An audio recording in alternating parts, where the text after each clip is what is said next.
Hi, this is Miss Kirk, and today we're going to do order of operations. So we're starting a new chapter. It's 13-1. I have assigned all of the materials in Pearson, and I've also assigned a IXL to go with this. So let's go ahead and look at order of operations and what I mean by that. And so order of operations is the order in which we do problems. So there is an order to doing a problem, okay? And so when we're doing problems, we always start with parentheses. If you don't know what parentheses are, they're like this. So they might have an equation in the middle of them, like 4 plus 3. You would do that equation first because it comes in parentheses. The next thing we do is exponents. Now, exponents is not a 5th grade skill, so you will not have to worry about exponents in the 5th grade. Okay, but we have dealt with exponents just a little. Remember when we were doing like 10 to the 2nd power? That little 2 up in the air is called an exponent. Okay, it means how many times we're going to multiply 10. So we would say 10 to the 2nd power is 10 times 10. Okay, the next thing we do in order is multiplication or division. It's whatever comes first in the problem. Okay, and the next one after that is addition or subtraction, whatever comes first in the problem. Okay, there is a vocabulary word I want you to know, which is evaluate. Evaluate means solve a problem.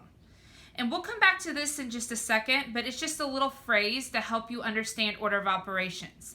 It says, please excuse my dear Aunt Sally. Now, I actually want to do a problem with you because I think the best way to understand order of operations is to actually do a problem. So I'm going to flip the board around. Excuse Ed here. He's trying to learn math as well. Say hi, Ed. Yeah. Okay. Okay. So we're going to do a problem. You can see this problem has addition in it, division in it, and another addition problem. So we're going to do it in PEMDAS order.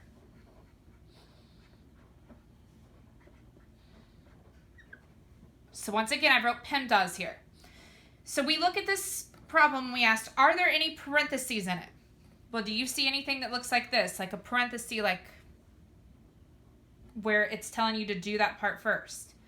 I don't see any parentheses in this problem, so I can X that out because there's no parentheses in this problem. There are going to be no exponents in any of your problems, so you won't have to worry about that, and there's no exponents in this problem. Is there multiplication or division in my problem? Yeah, there is. There's division. So even though there's an addition sign right here, you want to do the division first because it comes first in PEMDAS order. Well, what is 12 divided by 3? It equals 4. So I'm going to rewrite this problem, and I'm going to rewrite it with my new answer for 12 divided by 3 equals 4. There was no multiplication. Now, is there any addition or subtraction? Yeah, there is. There's 2 addition problems right here. 15 plus 4 plus 5. So I do 15 plus 4, I get 19. And then I do 19 plus 5, and I get 24. So the answer is 24. And I've done it in PEMDAS order. And remember, PEMDAS order, you can remember it by saying, please excuse my dear Aunt Sally. We're going to do a couple of other problems because I think it helps just to do problems and see how you do them in the right order. So I'm going to write a couple of other problems. Ed's laying on my stuff, so I got to move him. Oh, don't get mean about it. There you are. Okay. So here we go. I'm going to write another problem up here, and we're going to do it in PEMDAS order.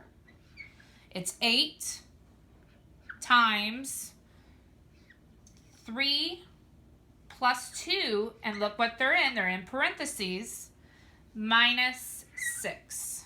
So once again, PEMDAS order. Please excuse my dear Aunt Sally.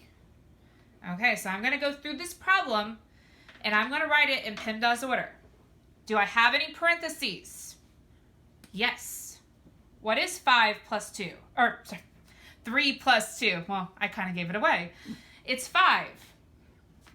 So I rewrite it with 5.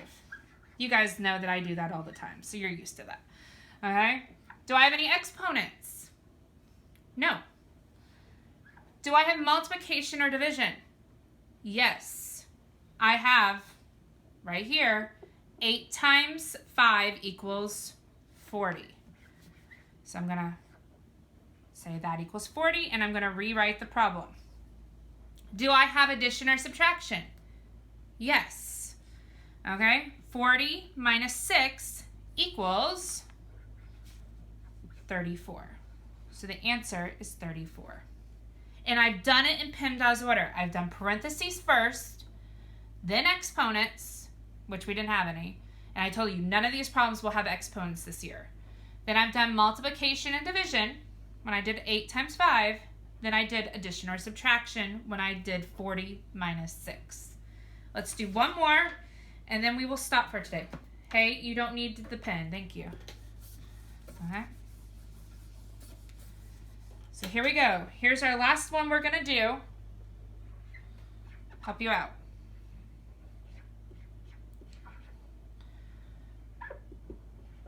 Okay. Once again, I'm going to write, please excuse my dear Aunt Sally. Parentheses, exponents, multiplication or division, addition or subtraction. It's very important to know that multiplication and division are on the same level, and addition or subtraction are on the same level. So it's whatever comes first in the problem. So if subtraction would come first in the problem, you would do that first over addition. Or if division came before multiplication, you would do that first in the problem. Okay, they're on equal level. So let's go through this. Do we have any parentheses? Nope. So we don't have to worry about that. Told you we don't have to worry about exponents this year. Do we have any multiplication or division? Yeah. We have 7 times 6. So we're going to rewrite this with 7 times 6 equals 42. Okay, so we've done the multiplication. We also actually have division as well, don't we? We have 42 divided by 3. Now, that's a big problem. A lot of you may not know that in your head. It's okay to go over to the side and write out the problem like this as a long division problem, or to do the box method if you want to do the box method for it. How many times does 3 go into 4? Once. 1 times 3 equals 3. And you bring down the 2. How many times does 3 go into 12? 4. 4 times 3 does equal 12. So the answer to this is 14. Okay, I'm going to erase this so you can see all my chicken scratch a little bit better. Okay, and then do we have any addition or subtraction? Yes, we do. We have 3 plus 14, which equals 17. So I've done the problem, and you'll notice I rewrite it every time. That's just to make sure that I've done each step in the right order. I've done parentheses, I've done exponents, I've done multiplication or division, I've done addition or subtraction. Okay, so I'm going to flip this back over. Make sure you're using this order on order of operations. Parentheses, exponents, multiplication or division, addition or subtraction. Remember that evaluate, if you see that on anything, means to solve a problem. Okay? And remember this phrase, please excuse my dear Aunt Sally. Parentheses, exponents, multiplication, division, addition, subtraction. Okay, I'm going to end the video here. Make sure that you're doing your IXL lessons and contact me if you have any questions, and I will see you next time. Bye.